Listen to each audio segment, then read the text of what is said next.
너희 나라로 돌아가라. 긴 복도를 조용히 걸어가던 소년의 등 뒤로 비웃음 섞인 목소리가 들려왔습니다. 발길을 멈추지 않은 채 그는 묵묵히 앞으로 걸어갔어요. 체육 시간, 짝이 없어 혼자 벤치에 앉아 있어야 했고, 점심시간이 되면 아무도 없는 도서관 구석에서 도시락을 먹었습니다. 가방에서 도시락을 꺼내는 순간 같은 반 학생들이 킥킥거리며 수군대기 시작했어요. 냄새나는 김치 먹지 마라. 세탁소 집 아들이니까 손에 빨래비누 냄새 배었겠네. 처음엔 그 말들이 무슨 뜻인지 몰랐습니다. 하지만 시간이 지나면서 그는 깨달았어요. 이곳에서 그는 외국인이었습니다. 학교에서뿐만이 아니었어요. 길거리에서도, 버스에서도, 심지어 가게에서 물건을 살 때조차 이상한 시선을 받아야 했습니다. 하지만 그는 싸우지 않았어요. 말로 반박하는 대신 증명하기로 했습니다. 그는 미국에서 차별받던 한 소년이 어떻게 세계적인 AI 기업을 창업하고 대한민국을 대표하는 혁신가가 되었는지 직접 보여줄 겁니다. 그리고 오늘 그의 이야기를 통해 꿈을 포기하지 않는 힘이 얼마나 중요한지 함께 알아보려 해요. 이야기가 궁금하다면 구독과 좋아요, 알림 설정까지 꼭 부탁드립니다. 그럼 한승우의 인생 이야기 지금부터 시작합니다. 낡은 세탁소 한 구석에서 시작된 꿈. 그가 유일하게 편안함을 느낄 수 있는 곳은 부모님의 세탁소 한 구석이었습니다. 어머니는 하루 종일 쌓여있는 세탁물을 정리했고, 아버지는 몸이 불편해 침대에 누워있는 날이 많았어요. 아버지 대신 어머니가 생계를 책임져야 했고, 세탁소는 가족의 전부였습니다. 하지만 승우에게 세탁소는 단순한 생계의 공간이 아니었어요. 그곳은 밤마다 그의 꿈이 시작되는 장소였습니다. 가게 한쪽 구석에 놓인 작은 책상 그리고 낡은 노트북 한 대. 밤마다 그는 그곳에 앉아 코딩을 공부하기 시작했어요. 처음에는 단순한 호기심이었습니다. 인터넷에서 무료 코딩 강의를 찾아보고 따라 해보는 것이 전부였죠. 하지만 코드 한 줄을 입력할 때마다 화면 속에서 무언가가 그의 손끝에서 탄생하는 느낌이 들었습니다. 이거라면 뭔가 할 수 있을지도 몰라. 그는 매일 새벽까지 노트북 앞에서 씨름했어요. 세탁기가 돌아가는 소리, 다리미의 증기 소리, 어머니의 피곤한 한숨 소리가 어우러진 공간에서 그는 미래를 설계하고 있었습니다. 그러던 어느 날 학교 게시판에서 전국 수학 경시대회 공고를 보았습니다. 그는 단 한순간도 망설이지 않고 지원서를 작성했어요. 이 대회에서 우승한다면 MIT 입학을 위한 강력한 한 걸음이 될 것이라는 걸 알았기 때문이었죠. 그리고 대회 당일 시험이 시작되었고, 참가자들은 문제를 풀기 위해 집중하기 시작했습니다. 승우는 누구보다 빠르게 문제를 풀어 내려갔어요. 손끝이 떨릴 정도로 긴장됐지만 그 순간만큼은 그를 막을 수 있는 것이 없었습니다. 시험이 끝나고 결과 발표일. 1등 한승우. 교실이 순간 정적에 휩싸였습니다. 모두가 예상치 못한 결과였어요. 그 순간 그는 처음으로 조용한 복수를 했다는 느낌이 들었습니다. 그래. 이제 시작이야. 그날 밤 그는 도서관에서 우연히 한 기사를 보았습니다. MIT, 세계 최고의 공대. 인공지능과 로봇공학 연구선도. 그 순간 그는 결심했어요. MIT에 가야겠다. 그리고 나를 증명하겠다. 하지만 그는 알고 있었습니다. MIT에 입학하려면 완벽한 성적, 연구 경험, 그리고 엄청난 실적이 필요하다는 것을. 어떻게 하면 MIT에 갈 수 있을까? 그때 떠오른 것이 있었습니다. 세탁소에서 매일 보던 비효율적인 작업 방식. AI를 이용해서 자동화할 수 있지 않을까?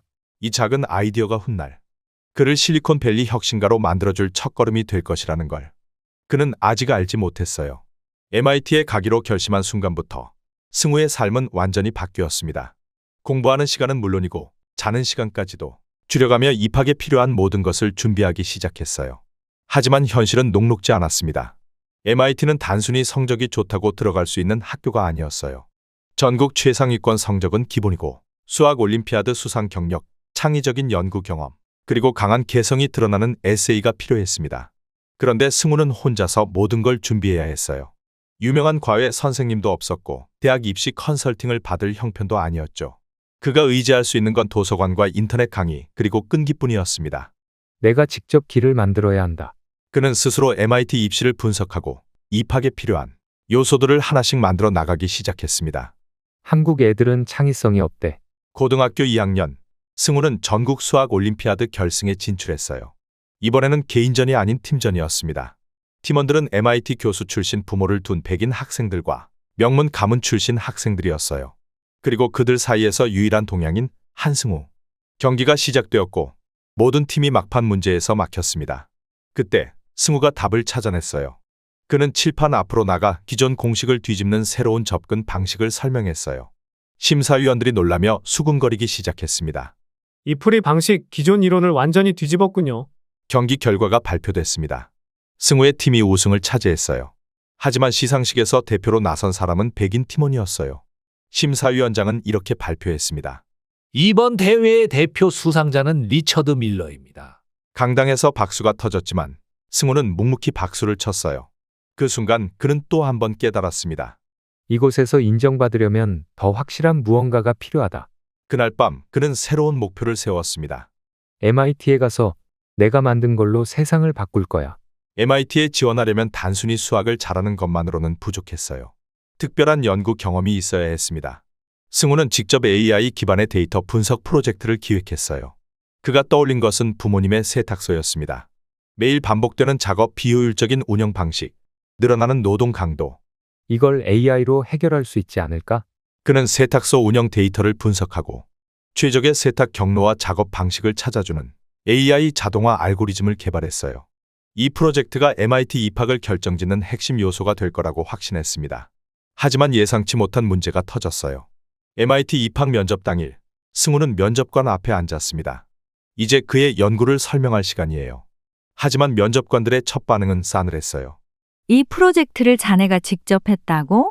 보통 고등학생이 이런 수준의 알고리즘을 개발하진 않는데. 그 말에 승우는 깊은 숨을 들이쉬었습니다.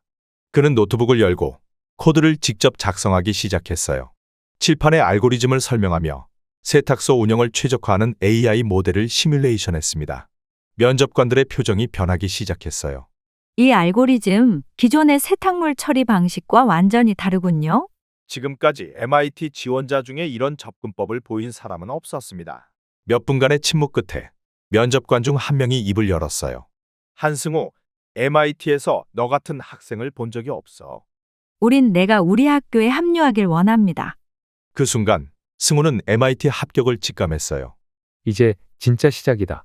MIT에 입학한 순간 승우는 깨달았습니다. 이곳은 전 세계에서 가장 뛰어난 사람들이 모인 곳이었다.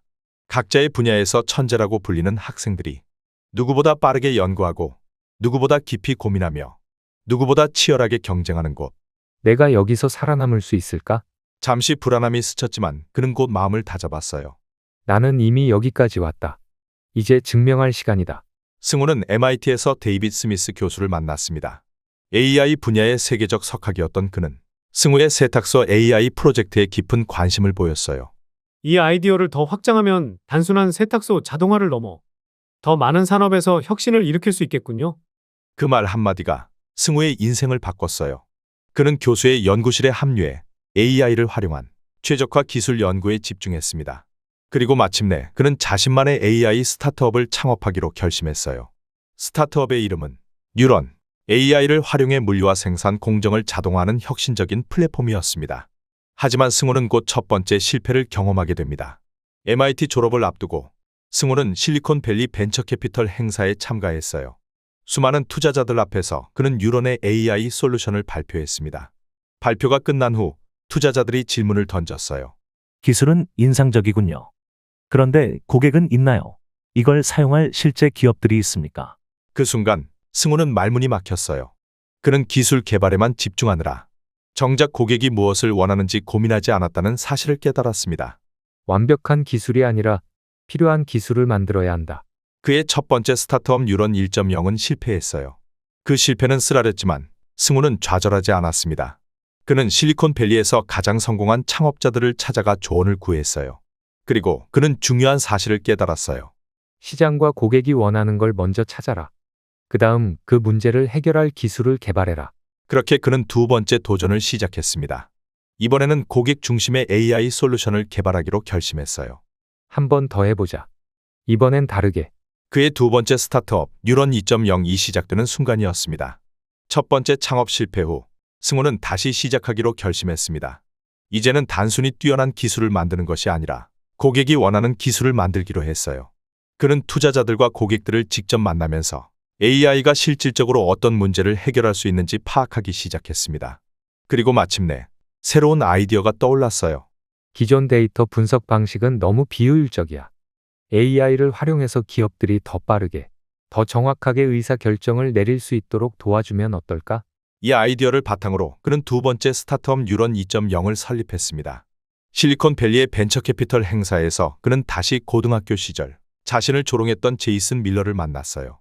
제이슨은 이제 유명한 투자자로 성장해 있었고 승호는 스타트업 CEO로서 투자 유치를 위해 참가한 상황이었습니다.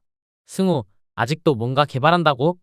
너희 한국 애들은 기술은 좋은데 비즈니스 감각이 없지 않아? 승호는 미소를 지으며 대답했어요. 맞아. 그런데 내 기술을 본다면 생각이 달라질걸? 그는 행사장에서 자신이 개발한 AI 데이터 분석 플랫폼을 시연했습니다. 이 기술은 기업들이 데이터를 분석하고 최적의 비즈니스 결정을 내릴 수 있도록 도와주는 AI 시스템이었어요. 모든 투자자들이 놀란 눈으로 그의 발표를 지켜봤습니다. 그리고 제이슨의 표정이 달라지기 시작했어요. 이건 기존의 것과 완전히 다르군. 그날 승우는 실리콘밸리의 유명 벤처캐피털에서 500만 달러 약 65억 원의 초기 투자를 유치했습니다. 그는 자신의 스타트업을 뉴런이라고 명명했어요. 뉴런은 AI를 활용해 기업들이 더 효율적인 의사 결정을 내릴 수 있도록 돕는 플랫폼이었습니다. 첫 번째 고객은 글로벌 유통기업이었어요. 그들은 승우의 기술을 활용해 물류, 최적화 시스템을 개선하고 싶어 했습니다. 1년 만에 뉴런은 10개 이상의 기업과 계약을 맺으며 실리콘밸리에서 가장 주목받는 스타트업이 되었습니다. 하지만 승우에게는 아직 진짜 목표가 남아 있었어요. 이제 내가 받은 것들을 돌려줄 차례다. 그는 성공한 후 한국을 다시 방문하기로 결심합니다. 성공 후 가장 먼저 한 일은 비행기 표를 예약하는 것이었습니다. 목적지는 한국. 내가 받은 걸 이제 돌려줄 차례다. 승우는 한국에서 AI 교육 지원 프로젝트를 시작하기로 결심했어요. 어린 시절 자신처럼 어려운 환경에 놓인 아이들에게 AI 기술을 배울 수 있는 기회를 주고 싶었습니다. 10년 만에 한국 땅을 밟는 순간 공항에서 기다리고 있던 어머니가 그를 꼭 안아주었습니다. 승우는 가슴이 먹먹해졌어요. 엄마, 나 이제 내가 받은 걸 돌려주려고 해. 어머니는 흐르는 눈물을 닦으며 웃었습니다. 내가 원하는 길이라면 엄마는 언제나 응원할게. 승우는 한국의 소외된 지역과 교육 인프라가 부족한 학교들을 찾아갔어요. 그는 자신의 스타트업 뉴런의 기술을 활용해 청소년들을 위한 AI 교육 프로그램을 만들었습니다. 그는 학생들에게 말했어요. 나도 어릴 때는 차별받고 힘들었지만 기술이 나를 구해줬어. 너희도 도전하면 뭐든 할 수 있어. 학생들의 눈빛이 반짝였어요. 그리고 이 프로젝트는 빠르게 입소문을 타고 전국적으로 확대되었습니다. 승우의 이야기는 대한민국에서 큰 화제가 되었어요. 그를 인터뷰하려는 방송국과 언론이 몰려들었고 경제지의 표지 모델로 선정되기도 했습니다. 한 기자가 물었습니다. 한승호 대표님, 왜 성공 후 가장 먼저 한국을 찾으셨나요? 승우는 미소를 지으며 대답했어요. 저를 만든 건 한국이니까요. 그리고 저는 한국의 미래가 더 밝아지길 바랍니다. 그의 말은 많은 사람들의 가슴을 울렸습니다. 하지만 승우는 아직 만족하지 않았어요. 이제 그는 더 큰 무대를 향해 나아갈 준비를 하고 있었습니다. 승우의 AI 스타트업 뉴런은 실리콘밸리를 넘어 전 세계적인 영향력을 갖춘 기업으로 성장하고 있었습니다. 그는 단순히 기술을 개발하는 것을 넘어 대한민국의 혁신을 세계에 알리는 것을 목표로 했어요. 그리고 마침내 그는 세계 최대 경제 포럼인 다보스 포럼에 초청되었습니다. 포럼 당일 전 세계 유수의 CEO, 투자자, 정치인들이 한자리에 모였어요. 그 자리에 한국인 창업가 한승우가 기조연설자로 초청된 것이었습니다. 그는 무대에 올라 조용히 청중을 바라보았어요. 그리고 단호한 목소리로 말했습니다. 어릴 적 저는 미국에서 차별을 받으며 자랐습니다. 세탁소 구석에서 밤새 코드를 짜며 세상을 바꿀 방법을 고민했죠. 오늘 저는 AI를 통해 더 나은 세상을 만들겠다는 비전을 가지고 이 자리에 섰습니다. 그의 발표가 끝나자 장내는 뜨거운 박수와 기립박수로 가득 찼어요. 그날 이후 승우는 대한민국을 대표하는 혁신가로 불리기 시작했습니다. 그런데 포럼이 끝난 후 VIP 네트워킹 파티에서 승우는 익숙한 얼굴을 발견했어요. 제이슨 밀러. 어릴 적 그를 무시하고 조롱하던 그리고 실리콘밸리에서 다시 만났던 고등학교 동창이었어요.